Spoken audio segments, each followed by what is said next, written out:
نبينا مولانا محمد صلى الله عليه وعلى آله وسلم আল্লাহ পাকের দরবারে অসংখ্য শুকরিয়া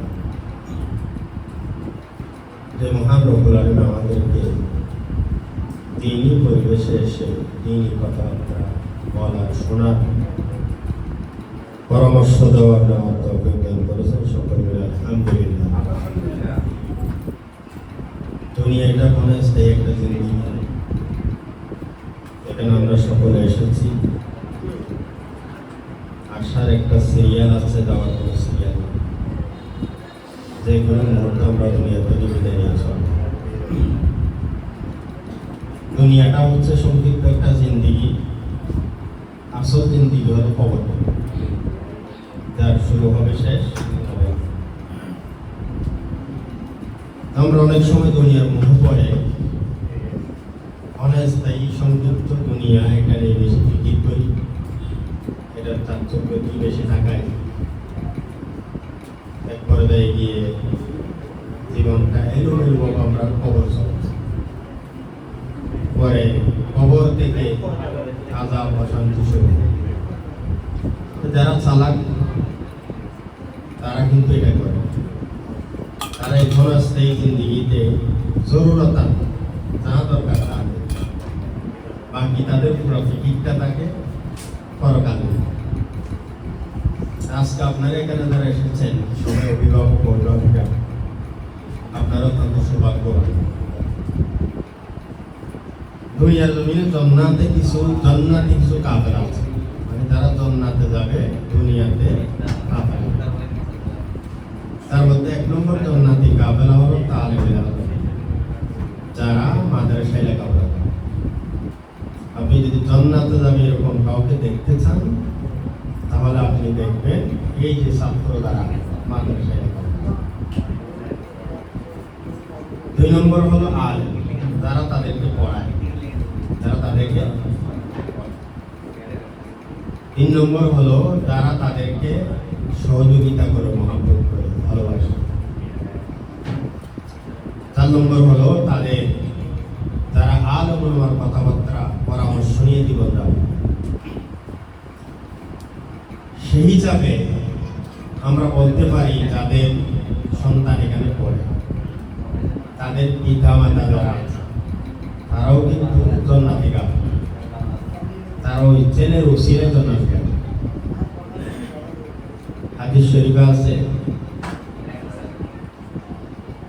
যাদের ছেলে মেয়ে দ্বীনি লেখাপড়া করে, কিয়ামতের দিন সেই তার পরিবার থেকে কমপক্ষে 10 জনকে সুপারিশ করে জান্নাতে দেবে। কিরকম 10 জন? যাদের ব্যাপারে হয়তো লাভবান না, যাদের ব্যাপারে জাহান্নামটা বাধ্যতামূলক হয়ে গিয়েছে, তাদেরকে তারা।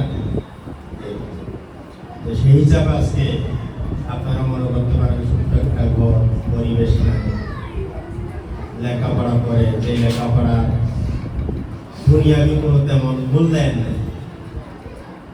আপনার আশেপাশে দেখবেন ডাক্তার, ইঞ্জিনিয়ার, দেশ কলেজ, ক্যান্টাইন, এটা হচ্ছে দুনিয়াবি। এটা কি আমার আপনার যারা দ্বীনি পরিবেশে আছে, তারা আমাদের মূল খেলা শুরু হবে কবর পরকালে। সেজন্য আপনারা অত্যন্ত সৌভাগ্যবান। আল্লাহ পাক আমাদেরকে এই প্রতিষ্ঠানের সাথে সেভাবে থাকার তৌফিক দান করুন। আমাদের এই প্রতিষ্ঠান 2015 সালের শেষের দিকে এটা শুরু হয়েছে। আজকে প্রায় 2025, আমাদের 10 বছর। আলহামদুলিল্লাহ সুনামের সাথে যে প্রতিষ্ঠান আছে, আমাদের আলহাজ ক্যাপ্টেন আবু সুফিয়ান সাহেব বর্তমান সপ্তাহ সবচেয়ে তিনি সম্মানিত ব্যক্তি, পুরা সপ্তাহ তিনি অভিভাবক। ওনার অবদানের কথা আমার ব্যক্তিগতভাবে, আমি শহরে আসছি 2011 সালে,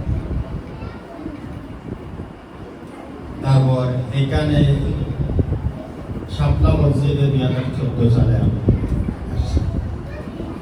আমার শহরে সবচেয়ে তিনি মোহসেন, যার আমার উপর সবচেয়ে বেশি অবদান, তিনি হচ্ছে আমার হাজবেন্ড।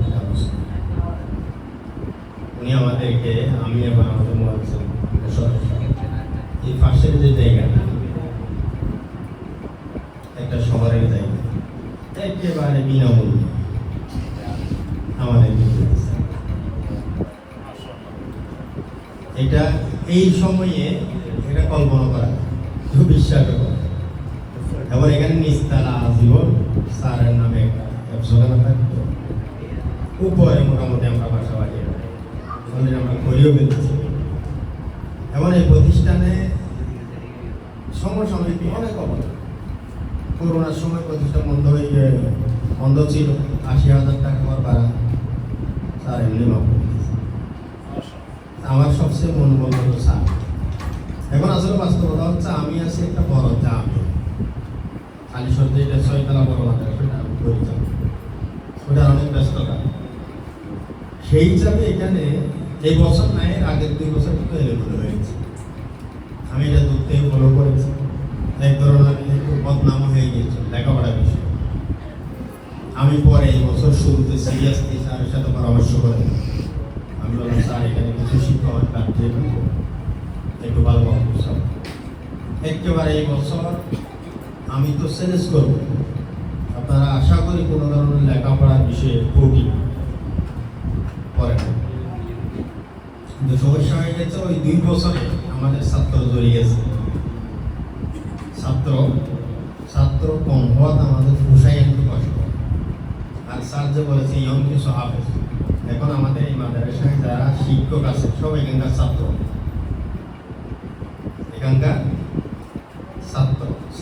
এখানে পড়ে এখানে শিক্ষক। তো সেই হিসাবে তারা আমাদের ইশারা, আমাদের পরামর্শ ভালোভাবে করতেছে। আমি আপনাদের কাছে সবচেয়ে বেশি যেটা চাইব, এই প্রতিষ্ঠানকে আমরা এগিয়ে নিয়ে যেতে চাই। আমাদের ছাত্র দরকার, ছাত্র দরকার। আমরা এবছর কিছু পদক্ষেপ নিয়েছি, আমরা সিসি ক্যামেরা স্থাপন করব, পাশাপাশি আরেকটু পরিবেশ আমরা সুন্দর করব ইনশাআল্লাহ। আপনারা নিজের সন্তান যারা লেখাপড়া করে তাদের তো রাখবেন, আশেপাশে আপনাদের আত্মীয় স্বজন যারা আছে ইনশাআল্লাহ আমরা চ্যালেঞ্জ করতেছি। বর্তমান কিন্তু অনেক প্রতিষ্ঠান আছে যারা পরিচালক, তাদের ফিকির নেই, তাদের কি লেখাপড়া বা কোনো ফিকির নেই, এলোমেলো এমনি ভর্তি ফিসারা নিয়ে ফেলতেছি, এমনি ফিসারা নিয়ে ফেলতেছি, কোনো বর্ণনা করতেছি। অনেকে এগুলো দেখায় সাদা দাদা। আমি তো চ্যালেঞ্জ করবো এই মাদ্রাসার বিষয়ে আমি আপনাদের কাছে কোনো সময় চাঁদা আমরা চাইছি নিতে আসি, যা সহযোগিতা করে সার করে। আগে রমজানের মুখ্যমন্ত্রী আমরা এগুলো নিয়ে ছাত্র বেতন দিয়ে তো সেই হিসাবে ছাত্র কম হলে আমাদের একটু সমস্যা হয়ে গেল। সেজন্য আমি অনুরোধ করবো আপনারা আপনাদের সন্তানকে রাখবেন, পরামর্শ দিবেন। আর আশেপাশে আত্মীয় স্বজন, এটা আমাকে কিন্তু এক ধরনের ওয়াদা দিতে হবে। আপনার সন্তান একটা আছে, আপনি আর একজনকে বুঝিয়ে নিয়ে, যেমন আমাদের এখানে এখন 60 জন ছাত্র আছে, 60 জন অভিভাবক আছে, আর 60 জন হলে আমার কথা 100-120 জন হলে আমরা সচ্ছল পাবো। আজকের এই অনুষ্ঠান আমরা যদি বাইরে আরেকটু সুন্দরভাবে করতে পারতাম, এরকম একটা অনুষ্ঠান